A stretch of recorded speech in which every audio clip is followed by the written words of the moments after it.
Hi all, എല്ലാവർക്കും അമീൻജാസ് ഫാമിലിയുടെ പുതിയൊരു വീഡിയോയിലേക്ക് സ്വാഗതം. അപ്പോൾ ഇന്ന് ഞാൻ വന്നിട്ടുള്ളത് പതിവ് പോലെ തന്നെ ടിപ്സുകൾ ഉൾപ്പെടുത്തിയിട്ടുള്ള ഒരു കുഞ്ഞു വീഡിയോ ആണ്.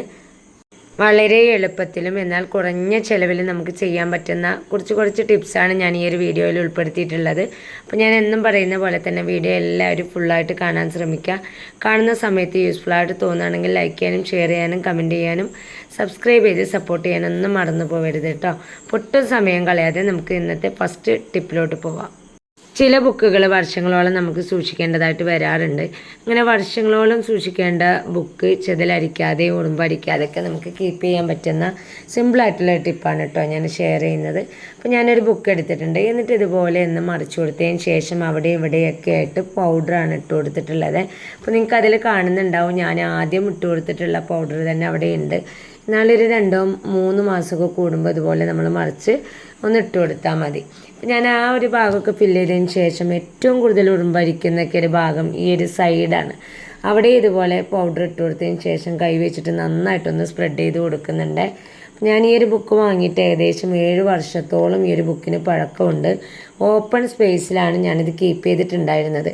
ഈ ഒരു ബുക്ക് നിങ്ങൾക്ക് കാണുമ്പോൾ മനസ്സിലാകുന്നുണ്ടാവും, ഇതിൻ്റെ ഏതൊരു വശത്തും ഒരു ഡാമേജും ഇല്ല, പുതുപുത്തനായിട്ട് തന്നെയാണ് നിൽക്കുന്നത്. അപ്പോൾ ഇതുപോലെയുള്ള ബുക്കുകളൊക്കെ കീപ്പ് ചെയ്യുമ്പോൾ ഈ ഒരു കുഞ്ഞു ടിപ്പ് എല്ലാവരും ഒന്ന് ട്രൈ ചെയ്ത് നോക്കണേ. എന്നിട്ട് നിങ്ങളുടെ വിലയേറിയിട്ടുള്ള കമൻറ്റ് എന്നെ അറിയിക്കാനും മറന്നു പോകരുത്. അപ്പോൾ ഇനി ഇന്നത്തെ രണ്ടാമത്തെ ടിപ്പിലോട്ട് പോവാം. കത്തിയോ ഫോർക്കോ ഒന്നും യൂസ് ചെയ്യാതെ വളരെ എളുപ്പത്തിൽ ഇഞ്ചിയുടെ തൊലി കളയാൻ പറ്റുന്ന ഒരു സിമ്പിൾ ടിപ്പാണ് ഞാൻ കാണിക്കുന്നത്. അതിനായിട്ട് ഞാൻ എടുത്തിട്ടുള്ളത് ഒരു പ്ലാസ്റ്റിക് ബോട്ടിലിൻ്റെ ലിഡാണ് കേട്ടോ.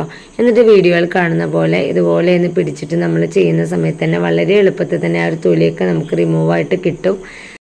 വെറുതെ നമ്മൾ വലിച്ചെറിയുന്ന പ്ലാസ്റ്റിക് ബോട്ടിലിൻ്റെ ലിഡൊക്കെ ഇതുപോലെ സ്റ്റോർ ചെയ്ത് വെക്കുകയാണെങ്കിൽ കത്തി കൊണ്ട് നമ്മൾ തൊലിയൊക്കെ കളയുന്ന പോലെ തന്നെ വളരെ നീറ്റായിട്ട് നമുക്ക് തൊലി കളഞ്ഞെടുക്കാൻ പറ്റും കേട്ടോ. ഇനി ഇതുപോലെ സ്പ്രെഡായിട്ടുള്ള ഇഞ്ചിയൊക്കെ ആണെങ്കിൽ ജസ്റ്റ് നമ്മളൊന്ന് പൊട്ടിച്ചു കൊടുത്തതിന് ശേഷം ലിഡ് വെച്ചിട്ടൊന്ന് ചിരകി എടുക്കുകയാണെങ്കിൽ പെട്ടെന്ന് തന്നെ നമുക്ക് ആ ഒരു തൊലിയൊക്കെ റിമൂവായിട്ട് കിട്ടും കേട്ടോ. അപ്പോൾ ഞാനിതാ ഒരു ഇഞ്ചിയുടെ കഷ്ണം ഇതുപോലെ തൊലി കളഞ്ഞെടുത്തിട്ടുണ്ട്. നല്ല രീതിയിൽ തന്നെ എനിക്ക് നീറ്റായിട്ട് കിട്ടിയിട്ടുണ്ട് കേട്ടോ. ഇനി ഞാൻ ബാക്കിയുള്ള പീസും ഈ ഒരു രീതിയിൽ തന്നെയാണ് ക്ലീൻ ചെയ്തെടുത്തിട്ടുള്ളത്. ഇനി അടുത്ത ടിപ്പ് എന്താണെന്ന് നോക്കാം. അതിനായിട്ട് ഞാൻ മോൻ്റെ ഒരു പഴയ സോക്സാണ് എടുത്തിട്ടുള്ളത്. ഇതുപോലെയുള്ള ഓൾഡ് സോക്സൊക്കെ നമ്മുടെ വീട്ടിലുണ്ടെങ്കിൽ കിച്ചണിൽ നമ്മൾ പ്രതീക്ഷിക്കാത്തൊരു യൂസേജ് ഉണ്ട് കേട്ടോ.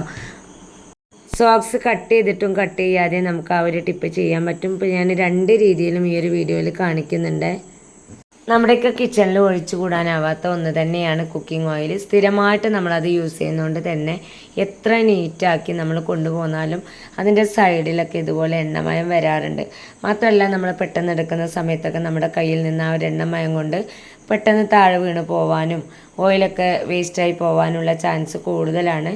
അപ്പോൾ നമുക്ക് ഇതുപോലെ ഒരു ഓൾഡ് സോക്സ് ഉണ്ടെങ്കിൽ ഇതുപോലെ ഇട്ട് കൊടുക്കുകയാണെങ്കിൽ നമ്മൾ പിടിക്കുന്ന സമയത്ത് കയ്യിൽ നിന്ന് ആ ഒരു ബോട്ടിൽ തെന്നി പോകാനുള്ള ചാൻസ് വളരെ കുറവായിരിക്കും കേട്ടോ. സോക്സ് കട്ട് ചെയ്യാതെ യൂസ് ചെയ്തുകൊണ്ട് തന്നെ ഒത്തിരി നമുക്ക് ബാലൻസ് ഉണ്ടാവും. ഈ ഒരു ബാലൻസ് വരുന്ന ഭാഗം ഇതുപോലെ ഒന്ന് മടക്കി വെച്ച് കൊടുത്താൽ മാത്രം മതി. ഇതുപോലെ നമ്മൾ സോക്സൊക്കെ ഇട്ട് കൊടുക്കുകയാണെങ്കിൽ നമുക്ക് പിടുത്തം കിട്ടും. നമ്മുടെ കയ്യിൽ നിന്ന് പെട്ടെന്ന് അത് വീണ് താഴെ പോവുകയൊന്നുമില്ല. കോട്ടൺ സോക്സൊക്കെ ഉണ്ടെങ്കിൽ അത് തന്നെ നിങ്ങൾ യൂസ് ചെയ്യുക, അതായിരിക്കും ഒന്നുകൂടെ നല്ലത്. അപ്പോൾ ഞാൻ ആ സോക്സ് കട്ട് ചെയ്യാതെയാണ് യൂസ് ചെയ്തിട്ടുള്ളത്. ഇനി ഈ സോക്സിൻ്റെ ഒരു ഹാഫ് പോർഷൻ ഒന്ന് കട്ട് ചെയ്തിട്ട് നമുക്ക് നോക്കാം. അപ്പോൾ ഞാൻ സോക്സിൻ്റെ മടമ്പൊക്കെ വരുന്ന ഒരു ഭാഗം ഉണ്ടല്ലോ അതൊന്ന് കട്ട് ചെയ്ത് മാറ്റിയിട്ടുണ്ട്. ഇതുപോലെയാണ് എനിക്ക് കിട്ടിയിട്ടുള്ളത്.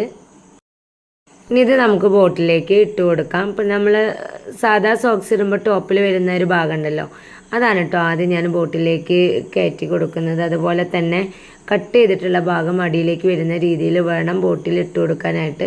അപ്പം ഞാനിത് ഇട്ട് കൊടുത്തിട്ടുണ്ട്. എന്നിട്ട് ഈ ഒരു ലിഡിനെ അടുപ്പിച്ച് നമുക്കിതൊന്ന് സെറ്റ് ചെയ്തെടുക്കാം കേട്ടോ. അപ്പോൾ അതാ കണ്ട എനിക്ക് മുകൾ വശം നല്ലപോലെ പെർഫെക്റ്റ് ആയിട്ട് തന്നെ കിട്ടിയിട്ടുണ്ട്.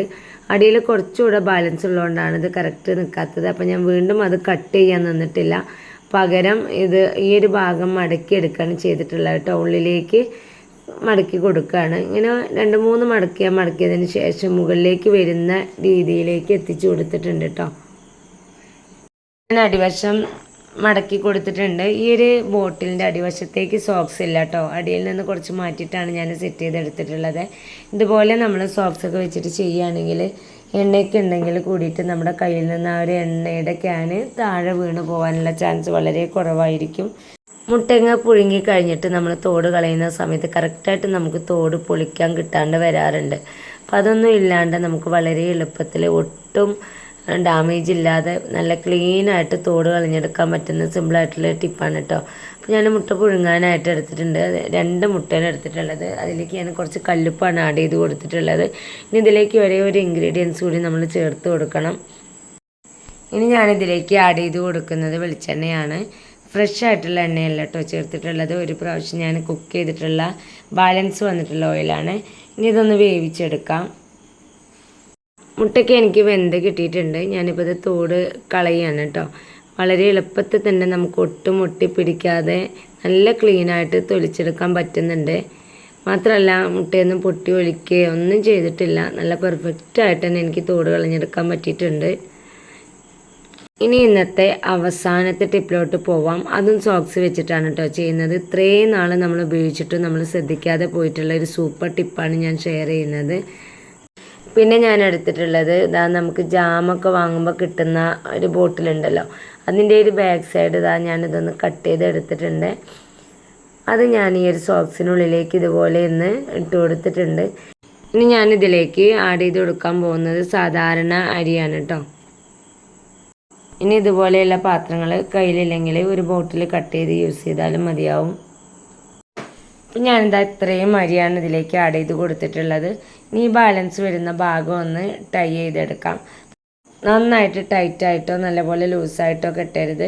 ഇതുപോലെ അഡ്ജസ്റ്റ് ചെയ്തിട്ട് വേണം കേട്ടോ ടൈ ചെയ്തെടുക്കാനായിട്ട്. ഞാനിത് കെട്ടിയെടുത്തിട്ടുണ്ട്. ഇനി ഇതാ ഇതുപോലെ ഒന്ന് പ്രസ് ചെയ്ത് കൊടുക്കാം.